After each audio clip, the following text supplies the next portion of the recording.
पंचकर्म को लेकर के कार्यशाला का आयोजन हुआ। उस कार्यशाला में प्रदेश भर के 100 से अधिक वैद्य सम्मिलित हुए हैं।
Ganpati Accessories Point. For all kind of beautiful and fantabulous mobile accessories, visit Ganpati Accessories Point and enjoy your shopping because your search will end here.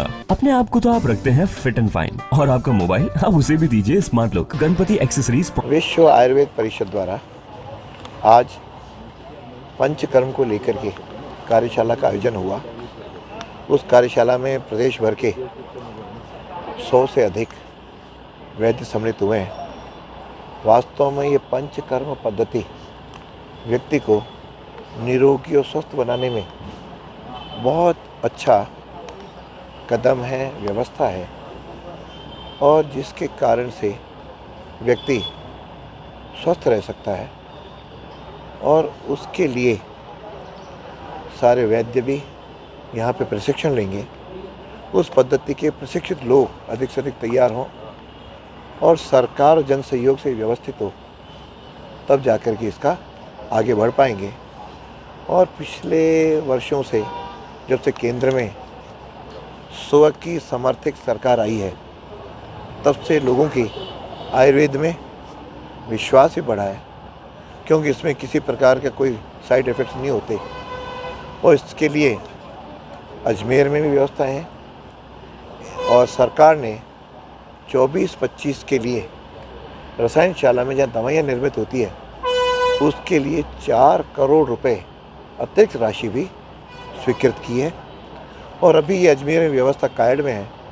मैंने निदेशक को कहा है कि यह रसायनशाला में भी पंचकर्म की व्यवस्था करें। उसके लिए मेरी ओर से, विधायक की ओर से, सरकार की ओर से जो भी सहयोग होगा वह हम देंगे, ताकि लोग अधिक से अधिक जो वायु कफ पित्त से इम्बैलेंस से परेशान होते हैं वो स्वस्थ रह सकें, ताकि हमारे प्रधानमंत्री जी का स्वप्न है हर व्यक्ति निरोगी रहे और 2047 में विकसित भारत अर्थात स्वस्थ भारत बने, उससे सब लोग सहभागी रहें। विशेष रूप से मेरा पंचकर्म विषय में शुरू से आग्रह था और उसी सब्जेक्ट में मेरा अपॉइंटमेंट भी as a lecturer, reader, professor panchakarma throughout लगभग 45 साल से मैं पंचकर्म पे कार्य कर रहा हूं। 45 साल पहले लोगों को पंचकर्म के बारे में पता ही नहीं था, पंचकर्म का नाम कितना स्ट्रगल करा उस समय? उस समय किसी को पता ही नहीं था कि पंचकर्म है कौन। हमारे जो प्रिंसिपल थे वो चाहते थे कि मत कराओ पंचकर्म, में ऐसा हो जाएगा कहीं पेशेंट को तकलीफ होगी, तो बाकायदा हम उनसे पेशेंट से लिखा लेते थे और पूरा पंचकर्म हम कराना चालू किए। और फिर पेशेंट का इतना तांता लगा कि जहाँ 20 बेडेड हॉस्पिटल था, 300 बेडेड हॉस्पिटल है पंचकर्म की वजह से।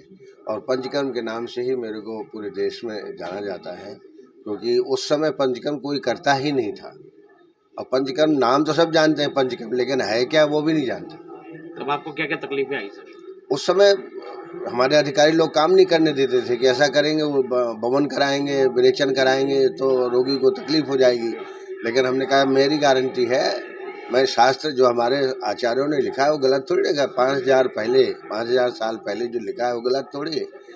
तो किया और इतना प्रसिद्धि हुई कि आज मेरे को पंचकर्म के पर्याय मानते हैं। आयुर्वेद में 5000 साल पहले भी जो स्पेशलिटीज़ मेंशन थी उसमें नेत्र विशेषज्ञता ऑलरेडी थी, बट समय के साथ क्या हुआ कि ये विषय अनएक्सप्लोर्ड रहा है। सबसे कम एक्सप्लोरेशन इसी विषय में हुआ है। लेकिन आज हम जो नेत्र क्रिया, कल्प और पंचकर्म की विधियां करते हैं आई डिजीजेज में, चाहे वो नसों की सूजन हो, डायबिटीज़ के कारण खून के थक्के जमना, आंखों में सूखापन, बहुत सारी काला मोतिया और भी कई तरह की बीमारियां हैं, पुतली के रोग, पर्दे के रोग, उसमें सर्जिकल एस्पेक्ट सबसे पहले जो मेंशन हुआ था वो आयुर्वेद में हुआ था। समय के साथ सर्जरी एडवांस हो गई, मॉडर्न साइंस के पास चली गई, और जो आयुर्वेदिक औषधीय ट्रीटमेंट है वो आज आयुर्वेद की जो प्रासंगिक विधि है उसके द्वारा हम मेजॉरिटी केसेस में बिना केमिकल्स के पूरी तरह से रोगों को ठीक कर सकते हैं। चाहे वो चश्मे का नंबर बहुत ज़्यादा बढ़ जाना हो, डायबिटीज़ के कारण खून के थक्के आंख में बार बार जमता है, उसमें एलोपैथी में क्या इंजेक्शंस और कई सर्जिकल ट्रीटमेंट्स करने पड़ते हैं। आयुर्वेद में बिना सर्जरी के, बिना केमिकल माध्यम से उन सब चीज़ों को नेचुरल रूप में ठीक किया जा सकता है। नसों की सूजन जैसे यूवीआईटिस एक बीमारी होती है, उसमें बार बार स्टेरॉइड लेने पड़ते हैं जो बहुत साइड इफेक्ट वाले हैं। आयुर्वेद में उन चीज़ों को हम नेचुरली उस सूजन को खत्म कर सकते हैं। ड्राई आइज आज मोबाइल और कंप्यूटर के इस्तेमाल की वजह से ऑलमोस्ट हर दूसरे तीसरे आदमी को है। आयुर्वेद की विधियों का, दिनचर्या का इस्तेमाल करने से, पंचकर्म मेथड का इस्तेमाल करने से ड्राई आइज को भी पूरी तरह से खत्म किया जा सकता है।